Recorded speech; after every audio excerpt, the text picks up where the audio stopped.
하나님이 우리에게 원하시는 것은 육신의 부모가 원하는 것과 똑같이 우리가 진실로 행복한 삶을 살기를 원하십니다.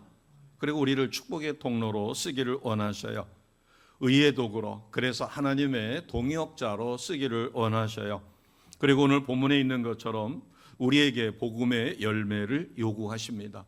왜냐하면 우리는 복음의 빚진 자예요. 거저 값없이 예수님을 믿게 하셨고 예수님을 믿음으로 우리는 구원을 받았기 때문입니다. 자, 요한복음 15장 16절이 바로 이것을 우리에게 잘 가르쳐 줍니다. 요한복음 15장 16절 같이 선포하겠습니다. 너희가 나를 택한 것이 아니요 내가 너희를 택하여 세웠나니 이는 너희로 가서 열매를 맺게 하고 또 너희 열매가 항상 있게 하여 내 이름으로 아버지께 무엇을 구하든지 다 받게 하려 함이라. 아멘. 자, 16절 말씀을 보면 너희가 스스로 믿은 것이 아니라 내가 성령으로 감동을 주었기 때문에 믿어지게 된 것이다. 그래서 너희가 나를 택한 게 아니라 내가 너희를 택했다. 그 이유는 복음의 열매를 맺게 하기 위해서다. 내가 거저 값없이 너희를 구원시켜 준 것처럼 너희가 거저 값없이 너희 주변에 믿지 않는 영혼에게 복음을 전하여 그 영혼을 구원하라는 것이에요. 그러기 위해서 너희가 무엇을 구하든지 응답해 주시겠다라고 약속하십니다. 우리가 요한복음 15장은 하나님을 농부로, 예수님은 포도나무로, 우리는 가지입니다. 그래서 포도나무에 가지가 붙어 있으면 열매를 맺습니다. 그러나 포도나무에 가지가 붙어 있지 않으면 떨어지죠. 떨어진 가지를 시골에서는 그것을 삭종이라고 합니다. 삭쟁이라고도 하고 바싹 말라서 불쏘시개 감으로 아주 제격이에요. 그러니까 포도나무에 붙어서 열매를 맺지 않으면 버리워져 바싹 마르면 불쏘시개가 될 수밖에 없다는 것을 가르쳐줘요. 자, 13절을 보겠습니다. 그래서 바울도 로마에 있는 성도들에게 찾아가서 복음을 전하기를 진실로 원했다. 왜? 그 이유는 13절 끝부분에 보면 열매를 맺게 하려고. 이 복음의 열매는 우리가 기도하고 때를 기다려 가만히 있는다고 해서 맺어지지가 않습니다. 우리가 씨를 뿌렸으면 밭을 맺어야 되죠. 물을 줘야 합니다. 정성을 기울여서 가꿔야 돼요. 씨도 뿌리지 않았는데 열매를 거둔다는 건 있을 수가 없습니다. 씨를 뿌린다는 것은 복음을 전하는 것이고 복음을 전한 다음에 최선을 다해서 그가 신앙생활을 할 수 있도록 돕되 도우시는 가장 중요한 힘은 성령 하나님께서 도와주십니다. 그래서 우리가 울며 씨를 뿌려야만 기쁨으로 단을 거둘 수 있다. 오늘 말씀은 세 가지로 하려고 합니다. 복음은 누구에게 전해야 되는가? 어떻게 전해야 되는가? 그리고 왜 전해야 되는가? 우리가 단순한 질문이지만 자, 첫 번째 누구에게 전해야 될까? 당연히 안 믿는 사람에게 전해야 합니다. 자, 이게 14절이에요. 믿지 않는 불신자에게. 14절에 보면 헬라인이나 야만인이나 지혜 있는 사람이나 어리석은 사람이나 복음이 없기 때문에 예수를 모르기 때문에 그들에게 복음을 전하겠다. 자, 14절에 보면 그들에게 내가 다 빚진 자다. 왜냐하면 이방인 선교사로 세웠기 때문에 그들에게 복음을 전해야 되는 사명이 자기에게 있다는 것을 복음에 빚진 것으로 표현했어요. 자, 15절은 좀 이해가 안 되실 것입니다. 15절을 보시면 할 수 있는 대로 어디에 있는 사람들에게도 복음 전하기를 원해요? 로마에 있는 사람이에요. 로마에 있는 성도들이 로마 교회를 세웠습니다. 다른 데는 바울이 복음을 전하여 교회를 개척한 데가 많지만 로마는 이미 자생적으로 예루살렘에서 흩어진 사람들이 각국에서 흩어진 주의 택한 백성들이 로마로 가서 그곳에서 이미 교회가 세워져 있었어요. 그런데도 15절에 보면 할 수 있는 대로 로마에 있는 너희에게도 복음 전하기를 원한다. 이것은 기존의 성도들에게 복음을 전하겠다는 것입니다. 그러면 우리가 안 믿는 사람들에게 복음 전하는 건 당연히 이해가 되죠. 그런데 로마에 이미 교회를 구성해서 신앙생활하고 있는 그들에게 복음을 전하는 것은 무슨 의미일까? 이것은 아주 중요한 의미가 있습니다. 교회 내에 기존 성도들도 여러 부류가 있어요.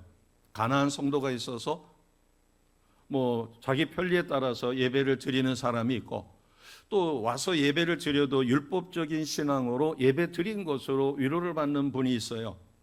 그런가 하면 예배를 통하여 성령의 임재 속에 예배가 얼마나 감사하며 말씀의 권세가 얼마나 달고 꿀송이처럼 그리고 힘이 있는가, 이것을 체험하시는 분이 있어요. 그러니까 교회 내에 기존 성도들에게 복음을 전해야 되는 이유 중에 하나가 참된 복음, 하나님의 말씀의 능력과 권세를 누리지 못하고 있다면 그들에게도 참된 복음을 전해야 된다는 겁니다. 혹시 이런 마음을 가지셨다면 이것은 참된 복음 안에 있지 못한 것입니다.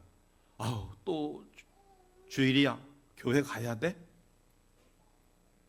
어느 날 문득 생각해 보니까 1년 365일 52주로 나누면 주일날 교회 갔다가 일주일 동안 생활하다가 또 교회 가고, 이게 다람쥐가 쳇바퀴 도는 것과 같이 도는 그런 몸이 건조하다라고 느낄 수도 있어요. 내가 교회 생활하면서 그러면 나는 다른 사람들처럼 토요일과 아니면 금요일 오후서부터 시작해서 토요일, 주일, 월요일 아침 이른 시간까지 그 시간을 나는 단 한 번도 못 써본다라는 아쉬움을 가질 수도 있을 수 있어요. 우리가 참된 복음 안에 들어가 있다면 신앙생활은 절대로 무미건조할 수가 없습니다. 하나님의 말씀은 내가 100번을 넘게 읽었어도 읽을 때마다 그때마다 주는 뭉클뭉클한 감동이 있어요. 그래서 살아있다라고 표현합니다.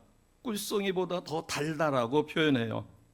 만약에 우리가 예배를 통해서 말씀을 통하여 능력과 권세를 누리지 못한다면 우리는 형식에 빠져서 예배 드렸다라고 하는 인식으로 그냥 위로받는 걸로 끝날 수 있어요.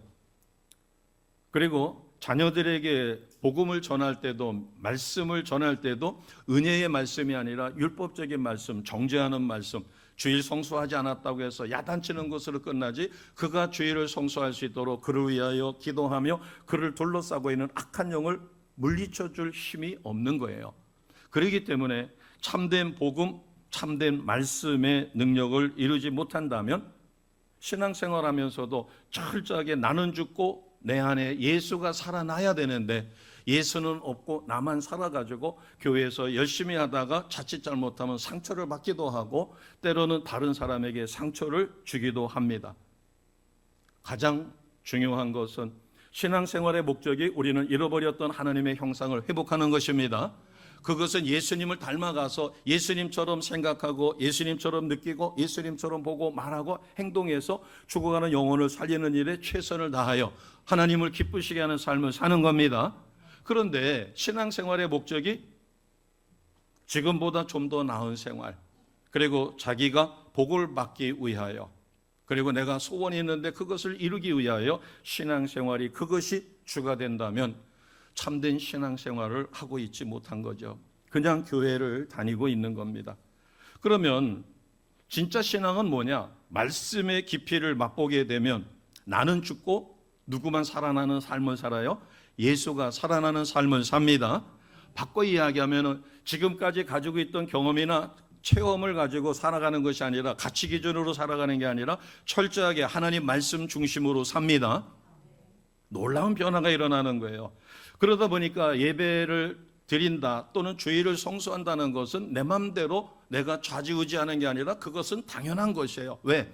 나는 하나님이 나를 구원해 주셨고 하나님의 자녀이기 때문에 당연히 하나님도 마지막 날 안식하셨듯이 우리도 주일을 성수하는 거예요. 그리고 단지 예배만 드리는 거로 끝난 게 아니라 예배 자리에 앉아 있으면 벌써 성령께서 기름 부으셔서 내가 예배 자리에 있는 것을 깨닫게 만드십니다.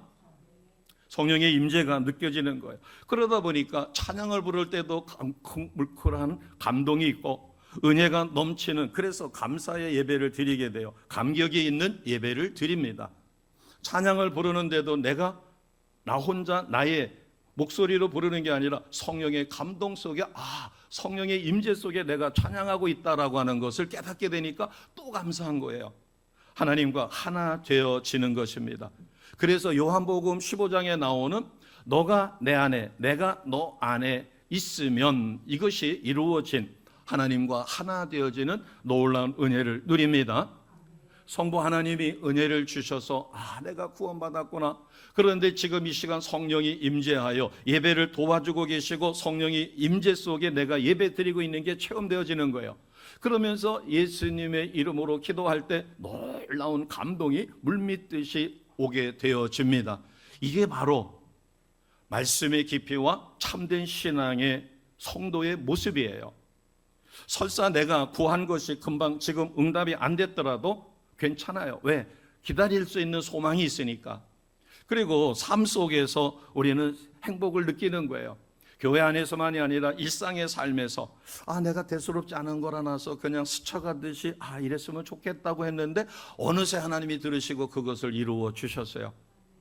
회사에서도 전에는 어마어마한 스트레스를 받고 그것이 병이 돼서 탈모까지 올 지경이었는데 성령의 충만한 은혜를 받고 예배 때 성령의 감동을 받다 보니까 그까지 것 정도, 전에는 그것이 전부 다인 것처럼, 그래서 스트레스로 인하여 피부가 변색되고 머리털이 빠지고 소변이 묘하게 지고 이런 현상이 일어났는데, 그런 역경과 환난 가운데서도 감사가 이루어지며 그것을 툭툭 치고 나갈 수 있었고, 툭툭 치고 나가면서 그 영혼이 불쌍하다고 기도했더니 그가 돌아서서 협력자가 됐습니다.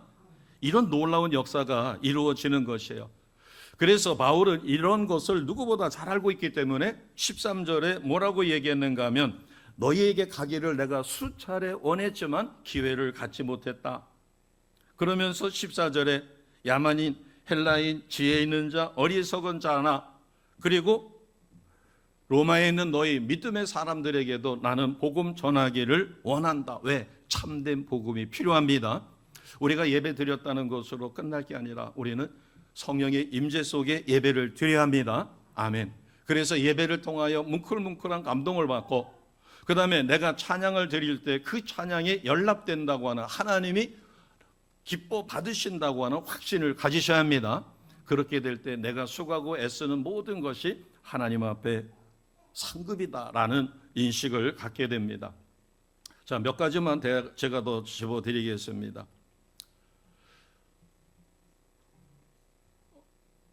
어느 모임이 있어가지고 구체적으로 말씀드리면 좀 그러니까, 제가 그곳에서 이제 중직을 세워야 되기 때문에 두 가지를 물어봤어요. 천국 백성입니까? 지옥 백성입니까? 묻기가 좀 그렇지만, 만약에 하나님이 부르신다면 지금 상태로 나는 천국 백성이라고 확신이 있습니까? 지옥 백성이라고 생각합니까? 그랬더니 천국 백성이라고 하시더라고요. 그래서 이유를 물었더니 구원받았기 때문이라고 그래요. 그 다음에 지금 주님이 부르신다면 죄인입니까? 의인입니까? 물으니까 그건 주저하지도 않고 죄인이라고 하시더라고요. 그래서 제가 이제 몇 가지로 설명해서, 우리가 구원받았다라고 하는 것은 죄의 대가인 사망으로부터도 완벽하게 해방되어 우리는 사망의 권세로부터 구원받은 하나님의 자녀예요. 우리는 택함 받았기 때문에 의인입니다라고 설명을 해줬어요. 자, 두 가지로 다시 한번 우리도 점검해 보기 바랍니다. 나는 죄인이냐 의인이냐 물으면 우리는 당연히 의인입니다. 내가 조금 10분 전에 아니면 뭐 몇 분 전에 어떤 소소한 죄, 화를 내지 말아야 되는데 펄컥 화를 냈고 후회를 했더라도 그것은 자범죄예요. 우리가 예수의 이름으로 기도하면 금방 구원을 받습니다. 제사함을 받습니다.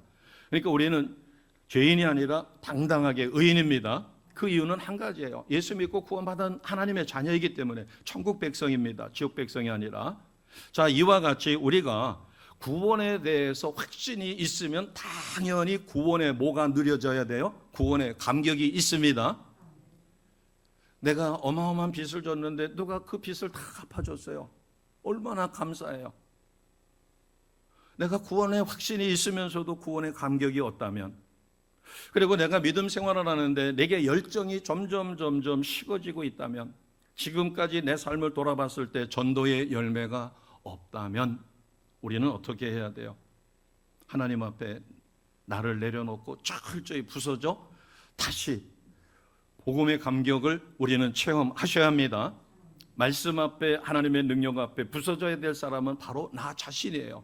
다시 한번 점검해 보시기 바랍니다. 구원의 감격이 있는가? 불타는 열정이 있는가? 전도의 열매가 있는가?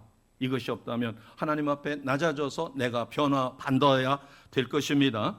두 번째입니다. 하나님의 사랑 앞에 나의 굳게 닫힌 마음의 문을 활짝 열어야 될 사람은 누굴까? 예배를 드려도 벅찬 감격이 없다면, 예배를 드리면서도 성령의 임재를 체험하지 못한다면, 그리고 이 시간 주님의 임재, 특히 우리가 죄사함의 시간에 죄사함 받았다는 자유함을 누리지 못한다면 나는 마음의 문을 열고 주님을 영접하여 복음의 참 맛을 볼 수 있는 거듭난 백성으로 다시 회복이 일어나야 합니다. 우리는 이미 구원을 받았어요. 그러나 그 구원받은 것에 대해서 내가 말씀과 기도의 삶을 살지 못하면 악한 영이 그것을 덮어버려요. 억눌러버려요. 그러니까 내가 그것을 느끼지 못하는 것입니다. 하나 더 질문하겠습니다. 우리가 예수 그리스도의 복음 앞에 자아가 완전히 깨지고 새로 거듭나는 체험을 해야 될 사람은 누굴까? 자녀가 아프다고 그러면 우리는 병원에만 데려갈 것이 아니라 성령이 감동 주면 나사렛 예수의 이름으로 명령할 때 자녀가 질병으로부터 회복되는 역사를 체험하셔야 합니다. 100번 다 100번 그렇게 하는 게 아니라 병원을 가서 치료받아서 회복해야 될 것도 있지만 하나님이 내게 주신 능력, 그래서 그 말씀을 부여잡고 성령의 감동으로 선포했었을 때 질병이 치료되는 복음의 능력을 체험해야 합니다. 내가 복음을 전파했었을 때 그가 마음을 열고 아니면은 그가 교회로 나오겠다라든가 이런 복음의 능력을 우리가 체험해야 합니다. 이것이 없다면 우리는 하나님 앞에 다시 나를 내려놓고 우리는 새롭게 태어나는 체험이 필요합니다. 그래서 우리가 내 힘으로는 부족할 때 성령은 말씀을 들을 때, 우리가 찬양할 때, 회개할 때, 그리고 안수받을 때 강력한 성령의 불이 임합니다. 어떤 모습이든 간에 내가 복음을 전하지 못한다면 왜 복음을 전하지 못할까? 복음 전하는 방법을 내가 배우지 못했다면 우리는 필요에 따라서는 전도 세미나라든가 전도를 가르쳐주는 장소에 가서 전도하는 방법을 배워야 합니다. 아니면 전도 잘하시는 주변에 집사님이나 권사님이나 이런 분들을 따라다니면서 전도를 배워야 돼요. 우리가 바리스타 자격을 따려면 그 자격이 있는 사람에게 가가지고 배워야 돼요. 배우지 않고 내가 딸 수는 없는 거예요.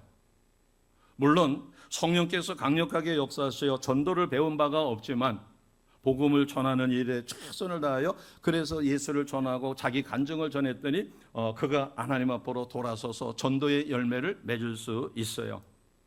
자, 그러면 이제 우리는 두 번째로 어떻게 복음을 전해야 될까? 14절을 보겠습니다. 자, 14절 같이 선포합니다. 시작. 헬라인이나 야만인이나 지혜 있는 자나 어리석은 자에게 다 내가 빚진 자라.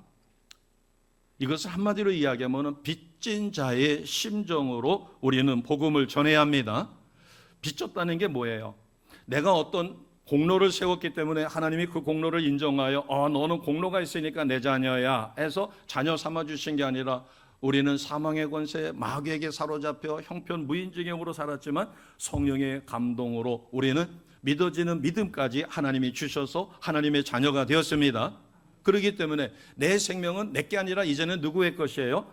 주님의 것이에요. 빚진 자예요. 빚을 졌다는 것은 원금뿐만 아니라 이자까지도 갚아야 된다는 거예요. 참 저는 이 빚진 자라고 하는 이 표현을 사도 바울이 쓴 것은 참 대단하다. 우리가 정말 하나님 앞에 내가 복음의 빚진 자라는 생각을 가지면 우리는 반드시 갚아야 합니다. 원금만 갚아야 돼요. 이자까지 갚아야 돼요. 이자까지 갚아야 돼요. 만약에 세상 은행에서 내가 빚을 졌는데 안 갚았다 그러면은 영락없이 차압 들어옵니다. 법적으로다가 구속이 되어지겠죠. 그것만큼 교도소에 가서 내가 하루 일당 얼마씩 갚지 못한 것을 철저하게 갚아야 돼요. 그런데 우리는 하나님은 은혜의 하나님, 사랑의 하나님, 용서의 하나님, 너무나 나 위주로 생각을 할 때가 많아요. 자, 오늘 다시 14절을 보면 내가 다 헬라인이나 야만인이나 지혜 있는 사람이나 어리석은 자에게 빚졌다라고 표현을 합니다. 그러면 내가 빚을 졌다라는 이런 심정을 가지면 어떤 현상이 일어나는가? 첫째, 자랑할 게 없는 거예요. 자, 내가 누군가에게 10억을 빚을 졌어요. 그리고 이자가 3억이에요. 그래서 때가 돼서 13억을 갚았어요. 갚는데 지세등등하게 가서 갚아요. 아이고 죄송합니다. 너무 늦게 갚아가지고 이렇게 하고선 13억 빚을 갚아요. 빚을 갚는 사람은 당당하게 갚는 게 아니라 겸손하게 갚습니다. 자랑 삼아 갚는 게 아니라, 그러니까 우리가 전도왕 타이틀을 받았어요. 금년에 내가 150명을 전도했어요. 그래서 전도왕이 됐어요. 그 교회에. 전도왕이 됐다고 해서 내가 목에 기부 쌓은 것처럼 목을 세우고 이럴 필요가 없다는 겁니다. 왜? 복음을 전하는 것이 1만 달란트를 탕감받은 사람은 그것에 합당한 감사가 있어야 합니다. 100달란트 탕감받은 사람은 100달란트고, 내가 하나님 앞에 더 많은 은혜를 받았고 사랑의 빚을 졌기 때문에 내가 150명을 전도해서 복음 전도 왕이 됐다 할지라도 그것을 자랑할 필요가 없다는 것이에요. 자, 고린도전서 9장 16절이 바로 그 이야기를 우리에게 가르쳐 줍니다. 고린도전서 9장 16절 같이 하겠습니다. 시작. 내가 복음을 전할지라도 자랑할 것이 없음은 내가 부득불할 임이라. 만일 복음을 전하지 아니하면 내게 화가 있을 것이로다. 아멘. 메모해 놓고 꼭 암송하시기 바랍니다. 내가 복음을 전하는 게 내가 전하고 싶어서 전하고 말고 싶어서 말고가 아니라 안 하면 안 되는 일, 부득불할 일이다. 반드시 해야 할 일이기 때문에 복음을 전하는 것입니다. 아멘. 그리고 또 하나는 뭐예요? 내가 복음의 빚진 자인데 이 빚을 갚지 않으면 나중에 주님 앞에 갔을 때 너 왜 빚 안 갚았느냐 해서 그 빚에 대해서 추궁을 받으니까 화가 있을 것이다. 내가 부득불 할 일이기 때문에 복음을 전하며, 복음을 전하지 않으면 내가 복음의 빚진 자로 그 빚을 갚지 않았기 때문에 그것에 대한 화가 있다라는 사실입니다. 이것을 우리는 어둡게 생각할 게 아니라 이것을 뒤집어서 이야기하면 우리는 복음의 빚진 자이기 때문에 그것에 복음의 열매를 많이 맺으면 하나님께 영광을 돌립니다. 아멘. 세상에서는 빚을 갚을 때 빚과 원금을 갚아도 공이 없지만 하나님께서 거저 우리를 구원해 주시고 우리를 복음 전도자로 복음의 열매를 맺으라고 우리를 사랑하여 능력까지 주셨기 때문에 우리가 전도의 열매를 맺고 복음의 빚을 갚으면 하나님으로부터 큰 칭찬이 있습니다. 아멘. 이게 세상과 하나님의 법이 다른 거예요. 두 번째로 우리가 복음의 빚진 자의 심정을 가지면 언제나 겸손합니다. 1만 달란트 빚을 졌는데 탕감을 받았어요. 내가 5달란트를 받았어요. 5달란트를 받았으면 우리가 5달란트를 남기는 것이 정상입니다. 2달란트를 받았으면 2달란트를 남기는 것이 정상이에요. 그래서 우리가 5달란트를 받았으니까 5달란트를 더해서 10달란트를 드린 것이나 2달란트를 받아 2달란트를 더해 4달란트를 드렸을 때 똑같이 착하고 충성된 종이라고 인정받았습니다. 이것은 우리에게 무엇을 이야기하냐면 겸손함을 가르쳐 준 것이에요. 그리고 조금 전에 고린도전서 9장 16절처럼 내가 복음의 빛을 갚지 않으면 화가 있을 것이다 라고 생각해서 최선을 다해서 복음 증거에 열심을 삽니다. 자, 15절을 보겠습니다. 15절이 바로 그것이에요. 15절 같이 갑니다. 시작. 그러므로 나는 할 수 있는 대로 로마에 있는 너희에게도 복음 전하기를 원하노라. 아멘. 여기에 할 수 있는 대로, 할 수 있는 대로는 해도 고만 안 해도 고만이 아니라 내가 할 수 있는 한 최선을 다해서, 이런 뜻입니다. 바꿔 이야기하면 우리가 복음의 빛을 갚을 때, 전도의 열매를 맺고자 할 때 그 일에 우리는 목숨을 걸어야 합니다. 마음을 다하고 뜻을 다하고 힘을 다하고 목숨을 다해서. 그래서 우리가 기회가 생기면은 먼 데까지는 못 가더라도 가까운 데 기회가 생기면 쫓아다니며 배워야 돼요. 나중에 주님 앞에 갔을 때 너는 나이가 많으니까 예외가 없습니다. 주님 앞에 갔을 때 거의가 다 나이 많아가죠. 물론 젊어서 뜻밖의 사고로 인하여 일찍 가는 경우도 있지만 세상에서는 은퇴가 있을 수 있습니다. 그러나 하나님 앞에는 은퇴가 없어요. 목회자로, 중직자로 교회에서 은퇴를 했더라도 남은 생애 동안 주님이 원하시는 온전한 삶에 우리는 최선을 다해야 합니다. 그렇지 못한다면 고린도전서 9장 16절에 있는 것처럼 화가 있을 것이다 라고 하는 것을, 왜? 우리는 복음의 빚진 자이기 때문에 그래요. 어느 성도님이 나름대로 교회를 뜨문뜨문 나오시다가 턱 못 나와요. 그래서 신방을 가가지고 물어봤습니다. 요새 교회에 통 못 나오시는데 무슨 일이 있습니까? 그랬더니 우리 시부모님이 너무 심하게 반대를 해서 못 간다는 거예요. 그러면서 뭐라고 이야기하시는가 하면 우리 시부모님이 돌아가시면 교회를 나가겠다는 겁니다. 얼핏 보면 수긍할 수 있는 이야기 같죠. 세상적으로 보면 당연하지요.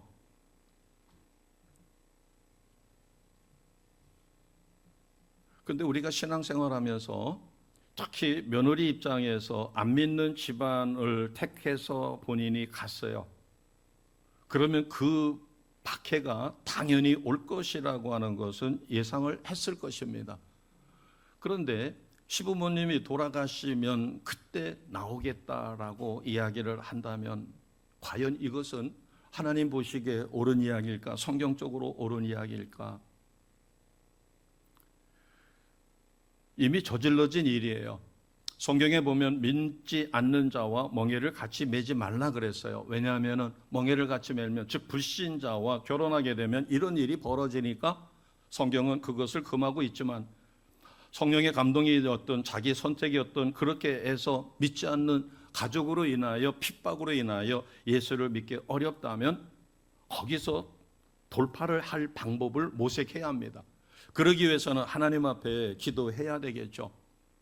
그런데 신앙의 열정이 없어요. 구원에 대한 확신이 없어요. 그리고 불신자가 지옥 간다고 하되는 거기에 대한 확신도 없어요. 그러니까 시부모 돌아가시면 나오겠다. 과연 그것이 하나님 기뻐하실까? 그러면 극단적으로 왜 이 믿지 않는 가정에 그 자기가 와서 이 어려운 상황 속에서 신앙생활을 해야 하는가를 깊이 신앙생활 기도하면서 깨닫다가 보면 하나님이 특별한 뜻이 있어 이 가정 전체를 구원하라고 불모지 이 땅에 나를 씨앗으로 심어 놨다면은 그들을 구원하는 책임이 누구에게 있어요? 나에게 있습니다. 그런데 책임만 있는 게 아니라 그 일을 이루었을 때 하나님으로부터 어마어마한 상급이 있습니다. 그러니까 하나님의 일은 반대 극복가 반드시 있어요. 그래서 그 핍박과 환난을 극복하기 위해서 목숨 걸고 기도해야 합니다. 내 신앙을 지키기 위해서 기도해야 하고 시부모를 위해서 핍박자들을 위해서 그 집안 전체 가족을 위해서 금식하며 하나님 앞에 목숨 걸고 매달려서 그 가족 전체를 구원해야 합니다. 이게 정상인 거예요. 그런데 시부모를 위해서 금식하며 기도하지도 않고 시부모가 죽으면 편하게 그때 가서 신앙생활하겠다. 신앙생활 자기 마음대로 좌지우지 할 수 있는 것으로 스스로 판단하고 있는 거죠. 그때 가서 무슨 일이 어떻게 있을지도 모르죠. 그 다음에 시부모를 위해서 금식하며 기도했는데도 어떤 변화가 크게 일어나지 않는다면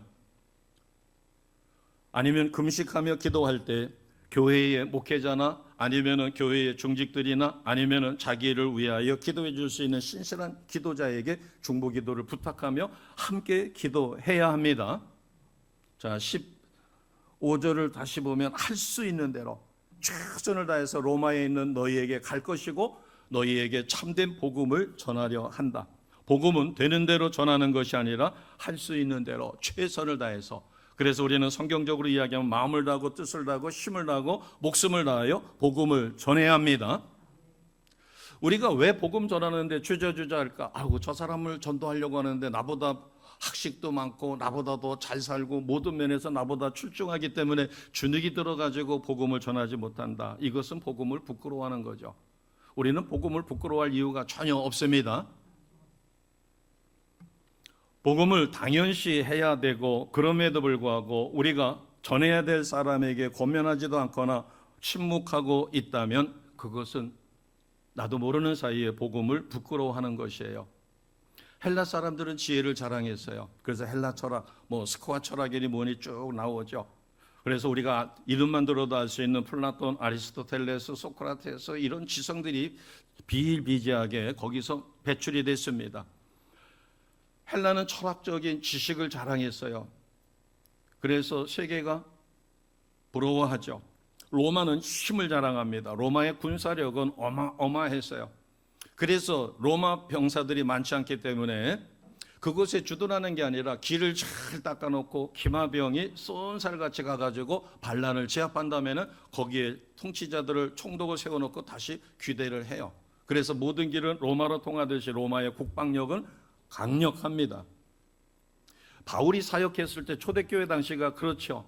그래서 십자가에 죽으셨다라고 하는 것은 부끄러운 일로 그들은 치부했어요. 힘이 없으니까 죽지요. 이렇게 생각했어요.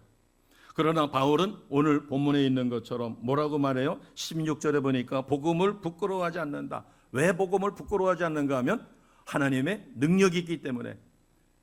로마도 사람의 영혼을 구원하지 못했어요. 그 어마어마한 헬라 철학도 인간의 영혼을 구원하지 못했습니다.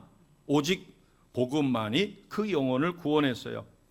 헬라 철학도 명맥을 유지하지만 아직도 헬라 철학으로 인하여 철학이나 사상으로 인하여 영혼을 구원하지 못합니다. 로마는 그 어마어마한 능력을 자랑하던 군사력을 자랑하던 로마는 사라졌어요. 1000년 동안 평화를 유지하다가 자충진환이 일어나 패배하고 맙니다. 오늘 우리가 가장 중요한 것은 무엇일까? 이 복음이 무엇인가에 대한 확실한 확신이 필요해요. 자, 거창하게 그것을 따지지 않고 최소한 나는 구원에 대한 확신과 구원의 감격, 그리고 그것을 통해서 내가 복음을 전하면 그것은 하나님 앞에 진 빚을 갚는 거지만 그것은 또 바꿔 이야기하면 하나님의 상급을 하나하나 쌓아가는 놀라운 은혜의 길입니다. 구원은 누가 주셨죠? 성부 하나님이 주셨습니다. 왜 주셨어요? 예수 믿고 구원받아 예수를 증거하라고, 전도하라고. 나는 하나님의 자녀가 되었기 때문에 복음을 전할 수 있는 그런 위치가 됐어요. 자, 아주 이해하기 쉽게 이렇게 생각해 봅니다. 갓난아기가 있어요. 근데 갓난아기에게 엄마가 젖을 줘요. 왜 주죠? 그 갓난아기가 누구기 때문에 젖을 줘요? 내 자녀니까. 젖을 주되 너 조건이 있다. 너 커가지고 나를 양육해야 된다. 조건부로 하지 않아요. 그냥 무조건 내 자녀이기 때문에 사랑의 젖을 줘요. 우리가 말씀을 사모한다라고 하는 것은 당연한 권리입니다. 우리는 하나님은 나의 아버지시고 나는 그분의 자녀입니다. 자녀가 어머니에게, 부모에게 신령한 젖을 먹으려고 하는 것은 당연한 것처럼 우리가 말씀의 권세를 얻는 것은 하나님 기뻐하시는 일입니다. 왜냐하면 자녀가 젖을 사모하면 젖을 먹고 무럭무럭 큰 것처럼 우리가 하나님의 자녀이기 때문에 하나님은 사랑하는 자녀에게 신령한 젖 말씀 주기를 원하셔요. 말씀의 권세를 받으시기를 주님의 이름으로 축복합니다. 또 하나는 엄마가 아기에게 젖을 먹이면서 아기가 뭐라고 옹알이하면 그것에 대해서 뭐라고 또 서로 대화를 해요. 그렇게 해서 아기는 젖을 먹으면서 커가면서 부모와 대화를 통해서 그가 언어를 습득하고 걷는 것을 배우고 소대변을 가리는 사회생활을 배우게 됩니다. 자, 우리는 하나님과 대화할 수 있는 특권을 가진 자입니다. 왜냐하면 하나님의 자녀이기 때문에. 그래서 하나님은 우리에게 어떤 권세를 주셨는가 하면 기도할 수 있고 하나님 앞에 뜻을 물어볼 수 있는 기도의 권세를 주셨습니다. 우리가 말씀의 권세를 받아 기도하게 되고 기도의 권능이 생기게 되면 나사렛 예수 이름으로 선포할 때 병든 자가 치료받고 귀신 들린 자가 도망가며 상한 자가 회복이 일어납니다. 신앙이 침체됐던 자를 위하여 기도하고 곁길 가고 있는 내 자녀를 위하여 강력하게 이름 불러가며 나사렛 예수 이름으로 기도했을 때 그 자녀가 회복되어 바른 길로 돌아섭니다. 그러니까 우리는 말씀의 권세를 받아야 되고 기도의 능력을 받아야 되고 그러기 위해서는 우리는 성령과 동행하는 삶을 사셔야 합니다.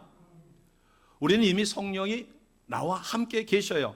예수 그리스도를 나의 구원자 주님으로 믿는 그 순간 성령은 나의 어디에 와 계신다고 그랬어요? 나의 영 안에 와 계십니다. 내주하시는 성령이에요. 이미 내 영 안에 와 계셔요.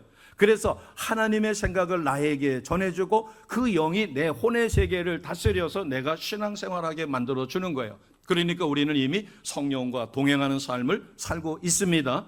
예수님을 믿는 그 순간.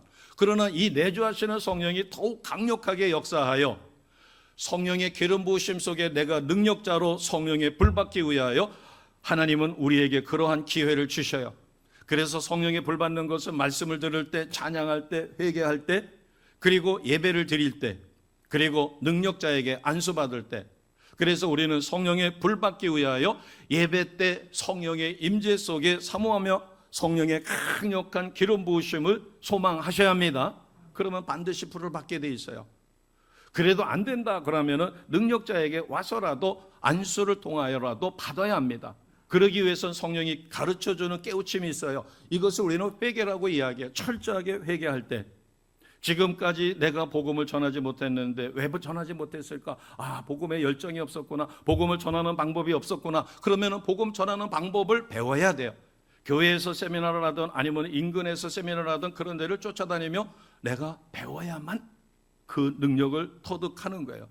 그래서 저희들이 붕어빵 전도도 기회를 만들어 가지고 참여하십시오 해서 붕어빵 전도라든가 여러 가지 전도의 방법에 우리 성도님들을 기회를 만들어 드리는 이유가 바로 거기에 있습니다. 자, 이것은 어려운 얘기가 아니라 갓난아기가 엄마의 젖을 먹어야 되듯이 하나님은 우리에게 신령한 젖, 말씀의 권세를 반드시 주십니다. 반드시 받으셔야 합니다. 그리고 하나님과 대화할 수 있는 기도의 권세, 그리고 성령과 동행하도록, 그래서 이제는 내주하시는 성령의 깨우침만이 한 게 아니라 강력한 성령의 기름 부음 속에 우리는 성령의 불, 성령의 능력을 통하여 놀라운 역사를 일으켜 가야 합니다. 그래서 병든 것이 치료되고, 그래서 내 병만 고치는 게 아니라 다른 사람의 병도 고쳐줄 수 있는 능력을 얻어야 합니다. 우리가 믿어지는 믿음은 하나님이 은혜 가운데 거저 주셨어요. 그러나 내가 구원받은 이후에 이와 같이 능력자가 되기 위해서는 나의 기도와 말씀의 삶을 철저하게 살아야 돼요. 아멘입니다. 우리가 잘 아는 이 무슨 목사님도 10년 동안이나 어느 분을 쫓아다니며 은혜 받기를 사모하다가 어느 날 파산에서 죽기 위하여 오살리에 가서 기도하다가 강력한 성령의 기름 부음을 받으셨어요. 그냥 어느 날 갑자기 했더니 기도의 능력이 아니라 10년 동안이나 사모하며 그렇게 하다가 도저히 안 돼서 이제는 끝이다라고 해서 인생 끝장 내려고 목숨 걸고 이제 죽기 위하여 금식하며 기도하던 중에 강력한 성령이 임합니다. 몇 년 동안이나 노심초사하며 사모했다고요? 10년. 어느 날 갑자기 뻥 하고서는 이루어진 것은 제가 알기로는 거의 없어요. 그리고 그렇게 갑자기 성령을 받으면 관리할 줄을 몰라가지고 다 까먹습니다. 우리가 하나님 뜻대로 살려면 하나님의 뜻에 합당하도록 최선의 노력을 기울여야 합니다. 꼭 기억하시기 바랍니다. 나는 복음의 뭐한 자예요? 빚진 자라는 사실. 빚은 반드시 갚아야 합니다. 세상적으로 보면 원금뿐만 아니라 이자까지 갚아야 돼요. 복음의 열매를 많이 맺어서 복음의 빛을 갚는 저와 우리 성도님 되시기를 주님의 이름으로 축복합니다. 아멘. 기도드리겠습니다.